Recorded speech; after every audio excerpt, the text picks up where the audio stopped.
¿Sabías que hay palabras capaces de invocar al Espíritu Santo, pero que la mayoría de los cristianos nunca pronuncian?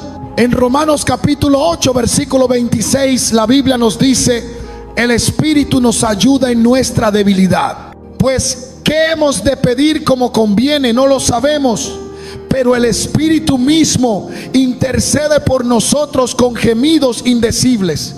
Esta poderosa verdad revela que no siempre necesitamos oraciones elocuentes para conectar con Dios, sino palabras que brotan del corazón y abren la puerta al mover del Espíritu. Sin embargo, muchas veces ignoramos expresiones espirituales profundamente efectivas, ocultas a plena vista en las Escrituras y en la experiencia de los primeros creyentes. Hoy exploraremos estas palabras transformadoras, aquellas que traen consuelo, dirección y poder, pero que han sido olvidadas o mal comprendidas. Te mostraremos cómo incorporarlas en tu vida diaria para atraer la presencia del Espíritu Santo con autenticidad y reverencia. ¿Estás listo para entender lo que Dios tiene reservado para ti? Hay momentos en la vida en los que las palabras se nos escapan. El alma duele, el cuerpo desfallece y la mente se agota.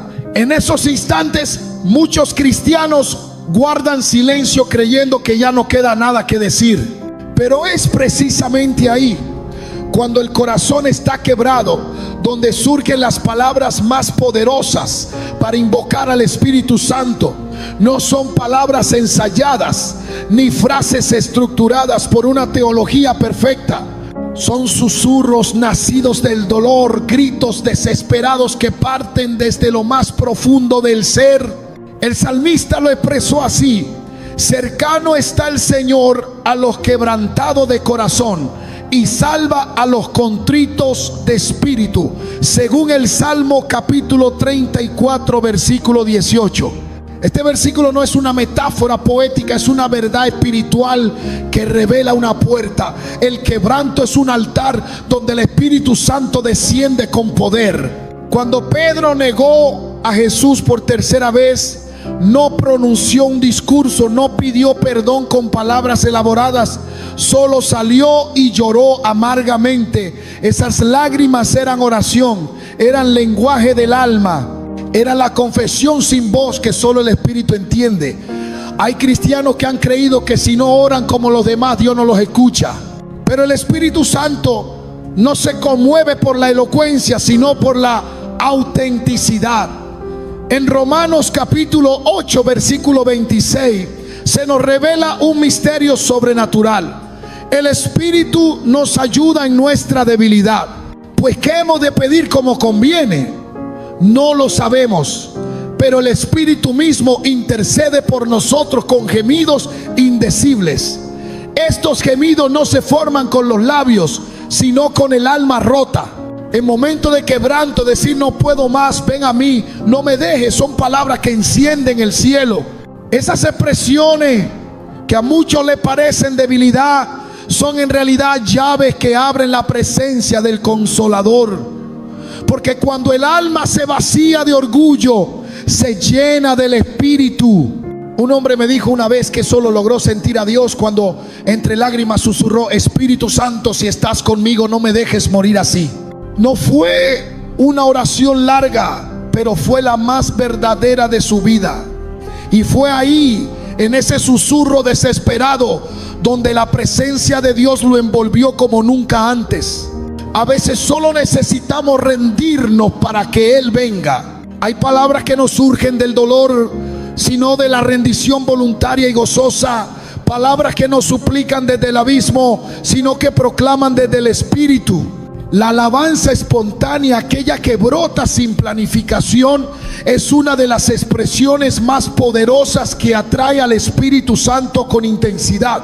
No se trata de cantar bien ni de repetir frases ya conocidas, sino de abrir la boca con reverencia y declarar quién es Dios en medio de cualquier circunstancia.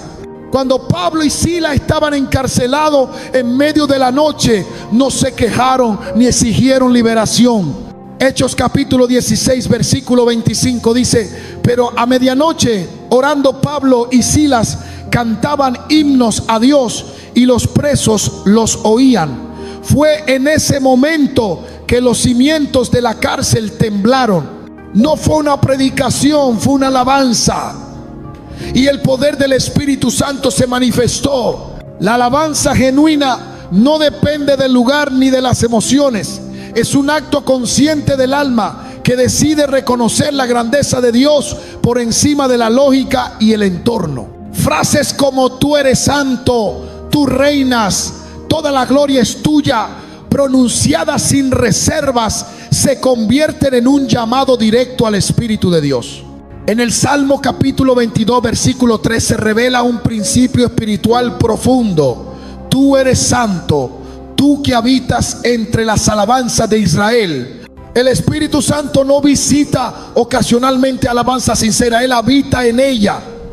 Y donde Él habita hay libertad. Cuando el corazón del creyente se alinea con esta verdad, su lengua deja de quejarse y empieza a exaltar. Y cada palabra de adoración, cuando es real, perfora las tinieblas y abre el cielo. Jesús, momentos antes de resucitar a Lázaro, no rogó, solo dijo: Padre, te doy gracias porque me has oído, como se registra en Juan capítulo 11 versículo 41. Esa breve expresión fue una declaración de confianza y adoración, y acto seguido el poder de Dios se manifestó. El Espíritu Santo no responde a la manipulación, responde a la exaltación sincera. Cuando el alma dice tú eres digno, está reconociendo quién es Dios y dándole su lugar. Esa honra atrae su presencia. Porque el lenguaje que el Espíritu entiende no es el de la costumbre, sino el de la verdad. Existen palabras que, aunque breves, están impregnadas de una unción que trasciende generaciones.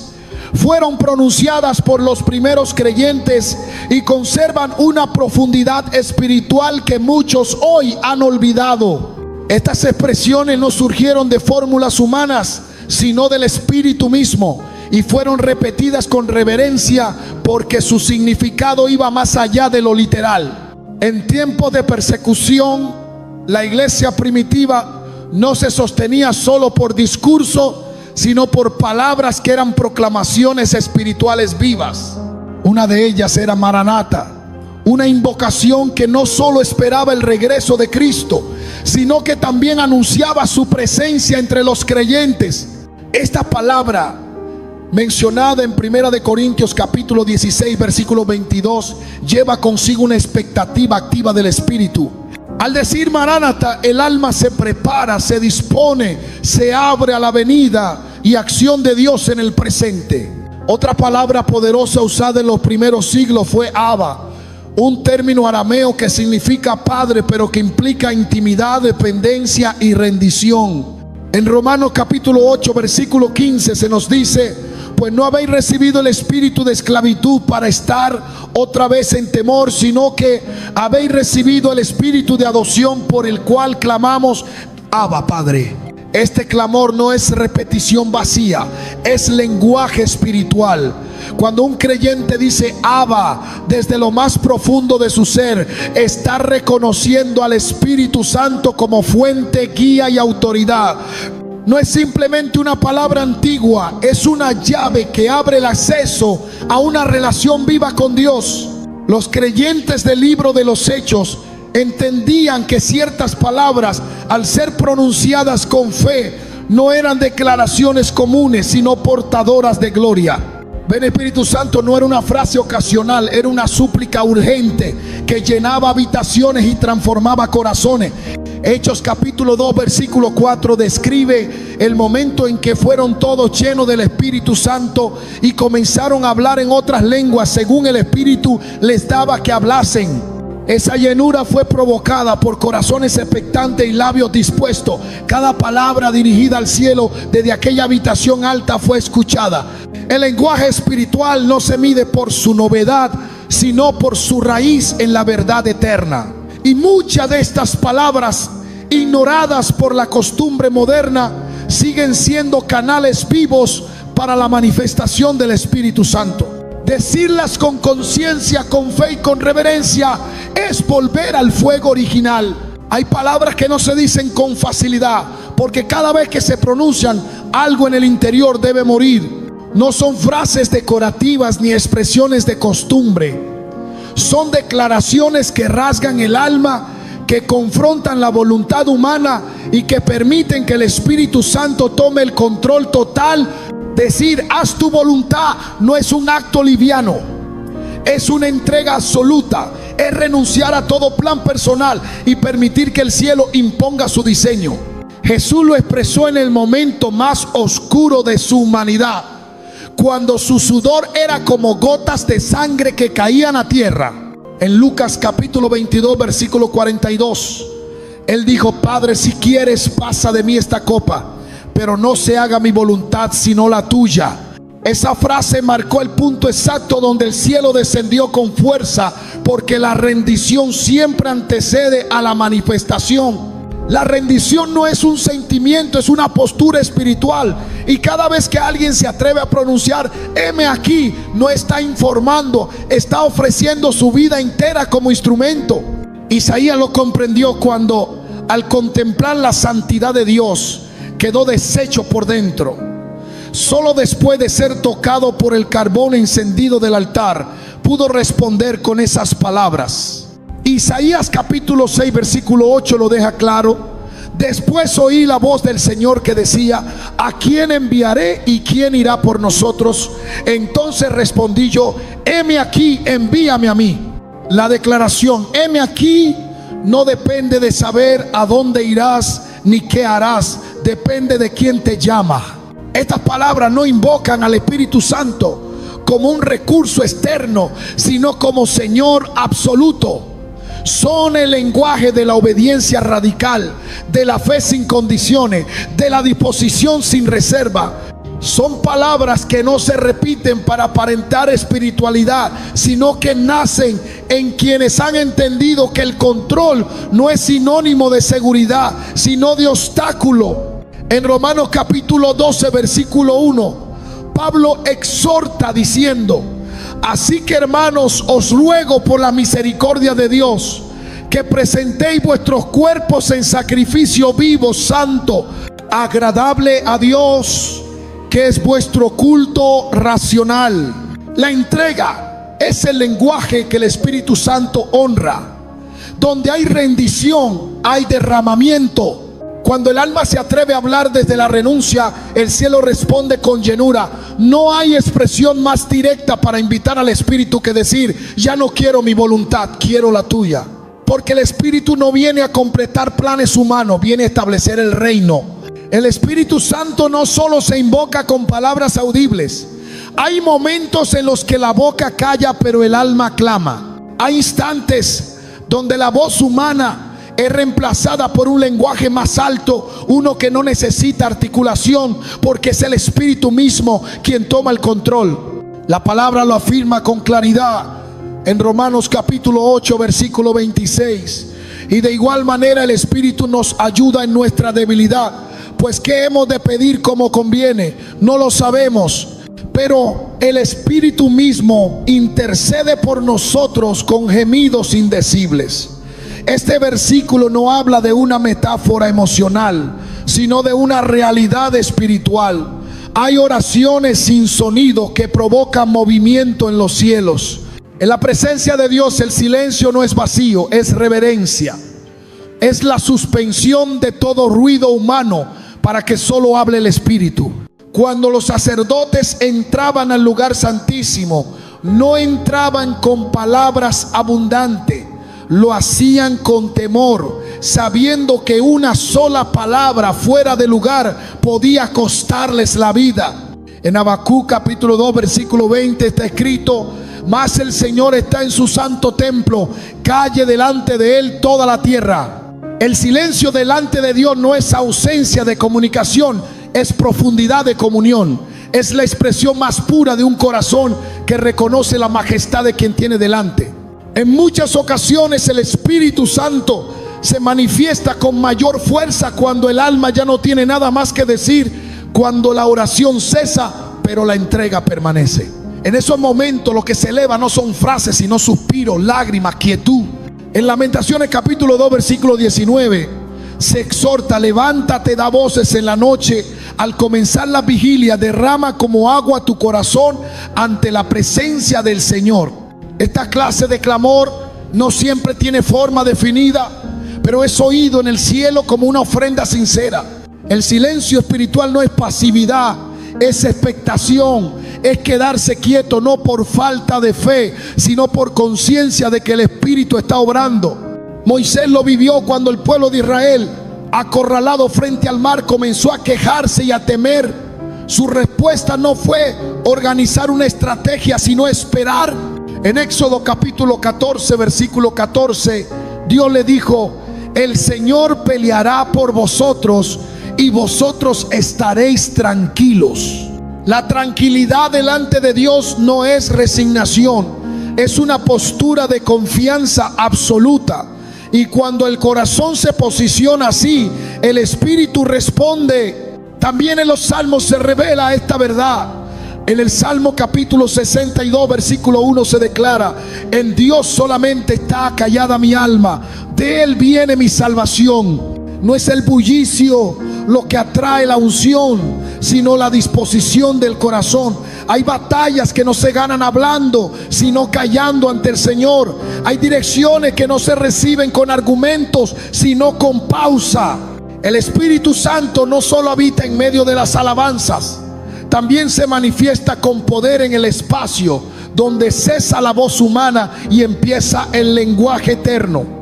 Invocar al Espíritu no siempre será un acto visible, muchas veces será una entrega invisible, una comunión secreta, un momento en que el alma se calla para que Él hable. Porque cuando el creyente guarda silencio en reverencia, el cielo comienza a hablar en autoridad. Hablar el lenguaje que invoca al Espíritu Santo no es un acto aislado, es una práctica diaria. No se trata de momentos emocionales pasajeros, sino de una disposición constante del corazón y de los labios. La forma en que un creyente habla, ora y adora determina el ambiente espiritual que le rodea. Palabras como: ven, Espíritu Santo, haz tu voluntad, tú eres digno, Abba Padre, o incluso el silencio reverente, deben integrarse a la vida como parte de una relación continua con el cielo. No fueron diseñadas para ocasiones extraordinarias, sino para construir una vida habitada por la presencia de Dios. El libro de Proverbios capítulo 18 versículo 21 dice: la muerte y la vida están en poder de la lengua, y el que la ama comerá de sus frutos. Esto revela que cada palabra pronunciada tiene una dimensión espiritual. Las palabras vacías crean ambientes vacíos, pero las palabras que fluyen desde un espíritu sometido, que exaltan, rinden, esperan o invocan, construyen un altar invisible donde el Espíritu Santo habita. La atmósfera espiritual no se impone, se cultiva. Y se cultiva hablando como alguien que espera que Dios escuche y responda. Jesús mismo enseñó que las palabras tienen un peso eterno. En Mateo capítulo 12 versículo 36 dijo: mas yo os digo que de toda palabra ociosa que hablen los hombres, de ella darán cuenta en el día del juicio. Por tanto, lo que decimos no solo afecta el presente, sino que proyecta consecuencias en lo eterno. Si esto es así con las palabras intrascendentes, ¿cuánto más lo será con las que se pronuncian con fe y devoción? Invocar al Espíritu Santo no es simplemente decir su nombre, es alinearse con su santidad. Es hablar como quien desea su fuego, su guía, su dirección. Una vida marcada por este lenguaje no necesita forzar momentos espirituales, porque vive continuamente dentro de ellos. En Efesios capítulo 5 versículo 19 se exhorta a los creyentes a hablar entre vosotros con salmos, con himnos y cánticos espirituales, cantando y alabando al Señor en vuestros corazones. Esta es una práctica constante, no una reacción emocional. Así se crea un ambiente donde el Espíritu Santo no es invitado esporádicamente, sino bienvenido diariamente. Cuando el lenguaje se convierte en adoración, en rendición, en espera y en proclamación de lo eterno, entonces el Espíritu encuentra un hogar. no en el ruido vano, sino en las palabras que fluyen de un corazón que lo desea más que todo. Si tus palabras pudieran construir un altar hoy mismo, ¿qué tipo de altar levantarías? ¿Uno frío, rutinario y vacío, o uno ardiente, encendido con el fuego del Espíritu Santo? Porque cada palabra que pronuncias, cada expresión que sale de tu boca, está dando forma al ambiente que habitas. Y el Espíritu Santo no se mueve en medio de la indiferencia. Él se manifiesta donde es buscado, donde es honrado, donde es invocado con sinceridad, con humildad, con hambre real de su presencia. Por eso la pregunta no es si Él quiere venir. La pregunta es: ¿estás hablando como alguien que lo desea de verdad? Hay creyentes que oran con palabras pero no con intención, que cantan con voz pero no con espíritu, que repiten frases pero no viven en comunión. El Espíritu Santo no está esperando fórmulas, está esperando verdad. En Juan capítulo 4 versículo 24, Jesús dijo: Dios es espíritu, y los que le adoran en espíritu y en verdad es necesario que adoren. Eso significa que no es la forma sino la esencia. No es el volumen, es la entrega. No es la costumbre, es la pasión. ¿Dónde está el pueblo que ora como si el cielo dependiera de esa oración? ¿Dónde están los hijos que claman Abba desde un corazón encendido? Hoy tú puedes comenzar a hablar diferente. Puedes romper con el lenguaje vacío y construir un lenguaje espiritual que atraiga al Espíritu de Dios como nunca antes. No necesita una plataforma, ni un micrófono, ni un coro que te acompañe. Solo necesita un corazón dispuesto y una boca rendida. Porque cuando el cielo escucha a un creyente hablar con verdad, entonces responde con poder. Isaías capítulo 65 versículo 24 lo confirma: y antes que clamen responderé yo, mientras aún estén hablando yo habré oído. ¿Estás listo para hablar como un verdadero adorador? Entonces prepárate, porque el Espíritu vendrá